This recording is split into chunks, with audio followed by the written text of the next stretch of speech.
আচ্ছা বন্ধুরা, আমাদের তো প্রত্যেকটা দিন রান্না বান্না করতে ভালো লাগে না, তবে মনটা একটু চাই যে এক কড়াতে বসিয়ে যেন পুরো রান্নাটা তৈরি হয়ে যায়, আর খেতেও যেন খুব টেস্টি লাগে, আর পেটটাও যেন খুব ভালো করে ভরে যায়। তো আজকে তোমাদের সামনে নিয়ে চলে এসেছি একটা দুর্দান্ত স্বাদের ভাতের রেসিপি, যেটা হবে খুবই সুন্দর। তো hello friend, welcome back to my new video. তোমাদের ফুড বাঙালিতে ওয়েলকাম।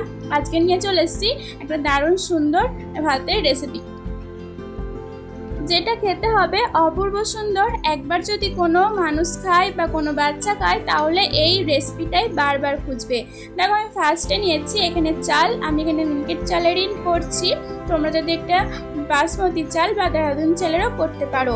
তো ফার্স্টে চালটাকে ভালো করে ধুয়ে নিলাম, জলটা ভিজিয়ে এখানে রেখে দিই। ওই যে বললাম, খুব চটজলদি রেসিপিটা তৈরি হয়ে যাবে। তার জন্য দেখো, এখানে দিয়েছি একটা বাটির জল, নিয়েছি জিরে গুঁড়ো, ধনে গুঁড়ো, লঙ্কা গুঁড়ো, আর দিয়েছি কিছুটা পরিমাণে চিনি। এটাকে বেশ কিছুক্ষণ গুলে রেখে দিলাম এইভাবেই, তাহলে কোনো মশলা বাটাবাটি ঝামেলা ছাড়াই হবে।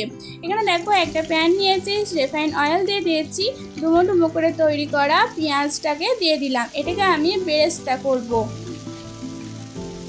তাই আমি কিছুটা পরিমাণে পেঁয়াজটা নিয়েছি, আর লঙ্কাটাও কিন্তু এভাবে কুচিয়ে নিয়েছি। দেখো, আমার ব্রেস্তা কিন্তু একদম রেডি হয়ে গেছে। কিছুটা পরিমাণে ব্রেস্তা কিন্তু তুলে নেব, আর কিছুটা পরিমাণে ব্রেস্তা দেখো কড়াতেই রেখে দিয়েছি। এরপর দিয়েছি এখানে গোটা মশলা, এখানে এলাচ, দারচিনি, আর দিয়েছি লবঙ্গ, আর কিছুটা পরিমাণে দিয়েছি আদাটা গ্রেট করে আর রসুনটা গ্রেট করে। কিছুক্ষণ ভেজে নেওয়ার পর ওই যে বেরেস্তাটার সাথে একসাথে মিক্স করে দিলাম, আর ওই যে আগে থেকে মশলাটা তৈরি করে গেছিলাম, সেই মশলাটাও কিন্তু এরপর দিয়ে দেব। খানিকক্ষণ কষিয়ে নিতে হবে। দেখো, খুব সুন্দরভাবে মশলাটা কষানো হয়ে গেছে। টমেটো কেচাপ দিয়েছি এক পাতা মতন, আর এখানে কিছুটা দেবো সয়া সস। কিছুক্ষণ কিন্তু নাড়াচাড়া করে নিতে হবে। তোমাদের কাছে যদি সয়া সস না থাকে, এটা অপশনাল, না দিলেও চলবে, তবে সয়া সসটা দিলে টেস্টটা একটু ভালো আসে।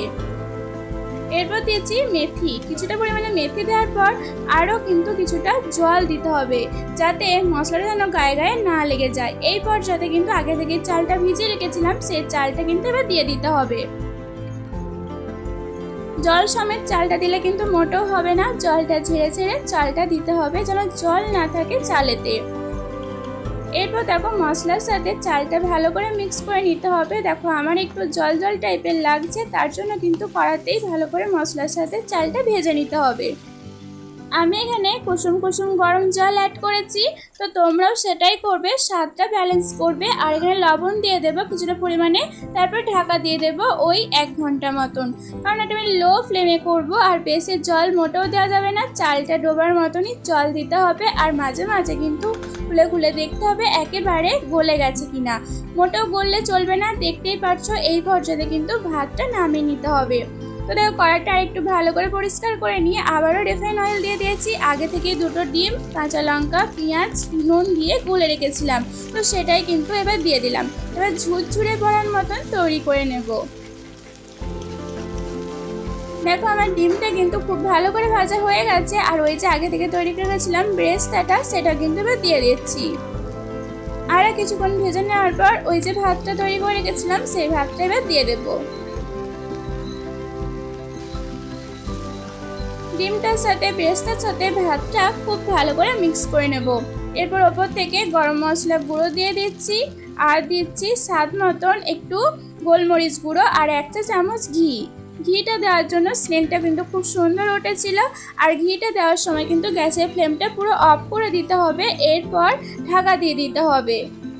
কিছুক্ষণ কিন্তু আমি ঢাকা দিয়ে রেস্টে রেখেছিলাম, যাতে ঘিয়ের স্মেলটা যেন না চলে যায়, তার জন্য। দেখো, একটা পাত্র নিয়ে নিয়েছি, আর ভাতটা দেখো খুব ঝরঝরে টাইপের হয়ে গেছে। খুব সুন্দর খেতে হয়েছিল। তোমরা একবার এভাবে তৈরি করে দেখবে, আশা করছি তোমাদের বাড়িতে সবাই বলবে খুব সুন্দর হয়েছে। আমাদের তো প্রতিদিন ভাত খেতে ভালো লাগে না, তো এভাবে একবার তৈরি করে দেখোই না কেমন লাগে। তো চটজলদি চলে যাও কিচেনে, আর এই রেসিপিটা চটজলদি তৈরি করে নাও।